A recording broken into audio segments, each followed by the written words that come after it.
फिक्र मत कर, तू बस रैंक 2 है। मैं अपने आप को नीचे नहीं लाऊंगा और तुझ पर फायदा नहीं उठाऊंगा। तेरे लिए मैं अपनी कल्टीवेशन रैंक 2 तक रोक लूंगा। चल एक बराबर लड़ाई करते हैं। बाई निंगबिंग खूंखार हंसी के साथ चिल्लाया। पागल बाई निंगबिंग के सामने फांग युआन ने आराम से शांत चेहरा रखा।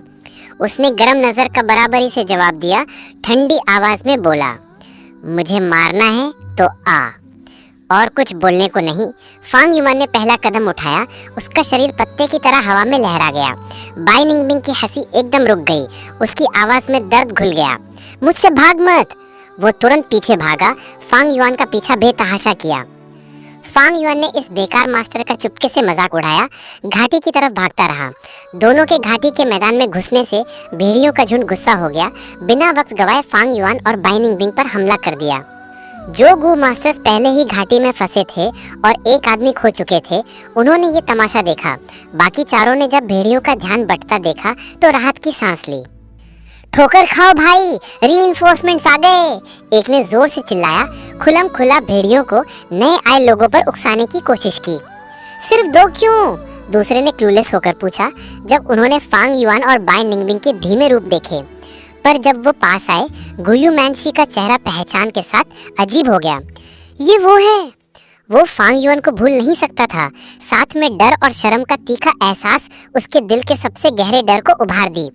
वो उस डरावने वाक़े और उसके साथ के शैतानी आदमी को कभी नहीं भूल सकता। उसने एक बार खुद से कसम खाई थी कि वो हिम्मत करेगा और अपनी इज्जत वापस लेगा। पर अब जो फांग युआन उसको बचाने आए थे, गुयू मैंशी के दिल में उलझन थी। रुको, दूसरा बंदा। सबने बाई निंगबिंग को पहचान लिया और उसके आने पर एक साथ हैरानी दिखाई। By निंगबिंग, by निंगबिंग। गुयू मैंशी की आंखें बड़ी हो गई। उसने बिल्कुल नहीं सोचा था कि ऐसी हालत में अचानक बाई निंगबिंग दिखेगा। बदमाश, वहीं रुक। पीछे से बाई निंगबिंग जोर जोर से चिल्ला रहा था। फांग युआन ने ध्यान नहीं दिया और भेड़ियों के झुंड के बीच से निकल गया। उसका शरीर व्हाइट येट की रोशनी से चमक रहा था, जो उसे पगले भेड़ियों के काटने और नोचने से बचा रहा था। पर हर हमले के साथ उसके अपर्चर की प्राइमेवल एसेंस जल्दी घट रही थी। थोड़ी दूरी पर बाई निंगबिंग की नाक से भाप निकली, जो एक गोल पानी का शील्ड बन गया, उसके शरीर को घेर लिया। जब कई भेड़िए इस पानी के शील्ड पर टकराए, उनकी तेजी से आई ताकत पानी के भाव से खत्म हो गई और वो पानी के लहरों के साथ उड़ गए। तर्क के हिसाब से बाई निंगबिंग का अब का परफॉर्मेंस इतना खास नहीं था। वो पहले से रैंक 3 था, पर उसके कहने के मुताबिक उसने अपनी कल्टीवेशन खुद दबाई थी। सिर्फ रैंक 2 की ताकत से फांग युआन का सामना कर रहा था। रैंक 2 ताकत के बावजूद बाई निंगबिंग की स्पीड फांग युआन से थोड़ी ज्यादा थी और उसके पास ज्यादा प्राइम्यूल एसेंस थी। पर भेड़ियों की रुकावट से उसका और फांग युआन का फासला बढ़ने लगा। मुख्य फर्क दोनों की शारीरिक ताकत में थी। फांग युआन के पास 2 सुअरों की ताकत थी, जबकि बाई निंगबिंग की ताकत थोड़ी कम थी। फांग युआन भेड़ियों के हमले झेलकर आगे बढ़ सकता था। बाई निंगबिंग का पानी का शील्ड भले ही कुछ हमले रोक सके, उसके लिए रास्ता नहीं खोल सकता जैसे फांग युआन के लिए। हाउल! एक खास बोल्ड भेड़िए ने ध्यान दिया और फांग युआन और बाई निंगबिंग की तरफ खींचा। उसने गुर्राया, आसपास के आम भेड़ियों को रास्ता देने का हुक्म दिया। एकदम रास्ता खुल गया। भेड़िए ने वक्त ना गवाए, अपने पैर फैलाए और फांग युआन की तरफ तेजी से दौड़ा। ये सीन देखकर फंसे हुए चारों गू मास्टर्स के चेहरे चिंता से भर गए। बाई निंगबिंग, जो अभी भी फांग युआन के पीछे था, ये नया ट्विस्ट देखकर जोर से हंसा। पर अगले ही पल फांग युआन का शरीर बाई निंगबिंग की आंखों के सामने गायब हो गया, जैसे पानी की लहर से उड़ा। उसकी हंसी एकदम रुक गई। घाटी के बाकी गू मास्टर्स भी अवक रह गए।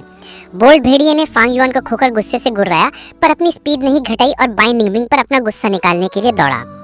इससे बाई निंगबिंग के होठों पर एक मुस्कान आई। ये सच में दिलचस्प है, तू सच में दिलचस्प है। हा हा हा, तो मैं स्टार्टर से शुरुआत करता हूँ।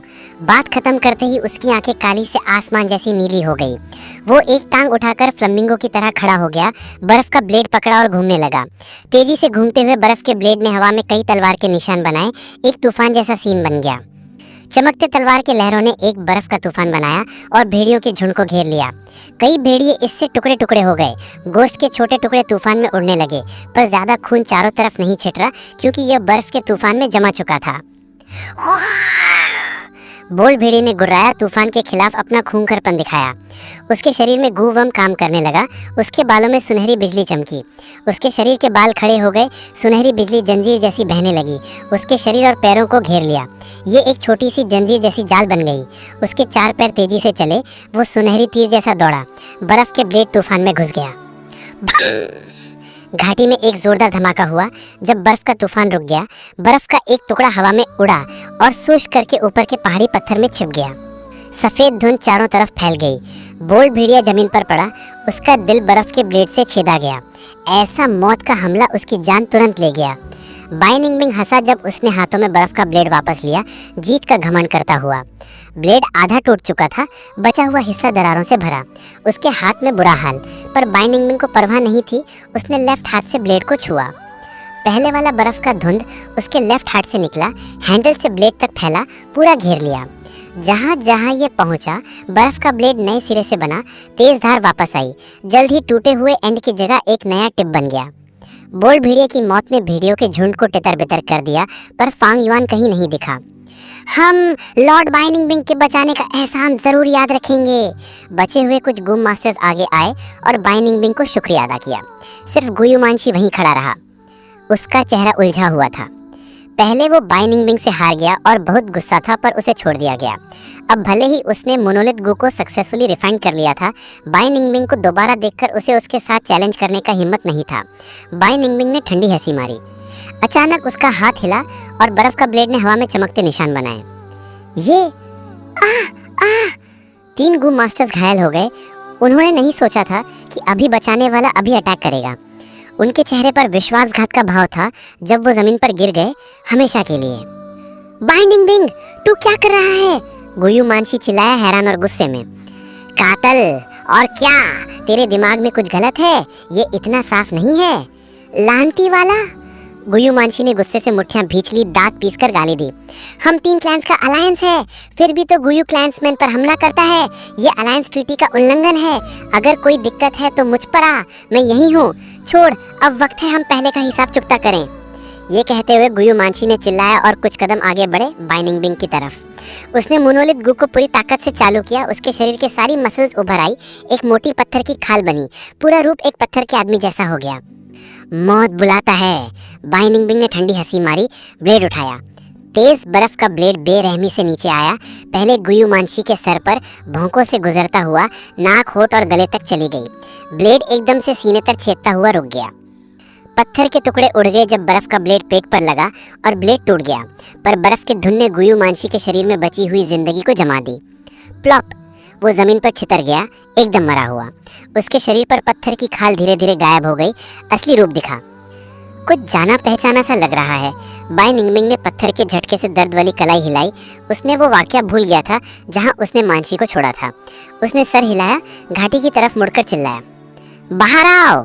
जो गु मास्टर तुम्हें मरवाना चाहते थे, मैंने तुम्हारे लिए कर दिया। चल चल चल, जीना मरनों का मुकाबला करते हैं। जब बाइनिंगबिंग के बात खत्म हुई, फांग युआन थोड़ी दूरी पर दिखा। सफेद बाल वाला जवान लड़के की नजर जोश में आई। उसने बर्फ का ब्लेड उठाया, फांग युआन की तरफ वार किया। फांग युआन ने चुपके से हंस किया, मुड़कर चला गया। बाइनिंगबिंग गुस्से से चिल्लाया कि वो अभी भी भाग रहा है। एक बार फिर बेतहाशा पीछा किया। रास्ते में फांग युआन ने बाइनिंगबिंग को सबसे नजदीक के मैदान पर खींच लिया, जहां शोंग ली का ग्रुप एक और बोल्ड भेड़ियों के झुंड से लड़ रहा था। ये झुंड भी फांग युआन ने चुपके से खींच लिया था। सब और जोर लगाओ, भेड़ियों का झुंड अब हद पर है। साउथ ईस्ट दिशा से डिस्ट्रेस सिग्नल आया। काफी देर हो गई, उनको हमारी मदद चाहिए। शोंग ली ने अपने ग्रुप को उकसाया, पर आधी बात में वो चुप हो गया जब उसने फांग युआन और उसके पीछे बेतहाशा बाइनिंगबिंग को देखा। जब से फांग युआन ने हार मानी, शोंग ली ने उसकी परवाह छोड़ दी। इसलिए उसकी नजर जल्दी से फांग युआन से बाइनिंगबिंग पर चली गई। बाइनिंगबिंग! शोंग ली की आंखें आग उगलने लगी जब उसने सफेद बाल, सफेद कपड़े वाले जवान लड़के को देखा। उसका दिल गुस्से से भर गया। कुछ देर पहले बाइनिंगबिंग उसके सामने आया और बिना बोले हमला किया। वो वाकया अभी भी ताज़ा था और उसने जानबूझकर अपनी कल्टीवेशन रैंक 2 तक दबाई थी।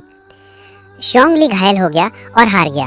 उसकी पर्सनल इज्जत और क्लैन का गौरव सबको बाइनिंगबिंग ने बेरहमी से कुचल दिया। ये उसके लिए बड़ी बेइज्जती थी। वो गुस्सा कैसे ना होता। रुको, बाइनिंगबिंग फांग युआन का पीछा कर रहा है। शोंग ली ने अचानक नोटिस किया।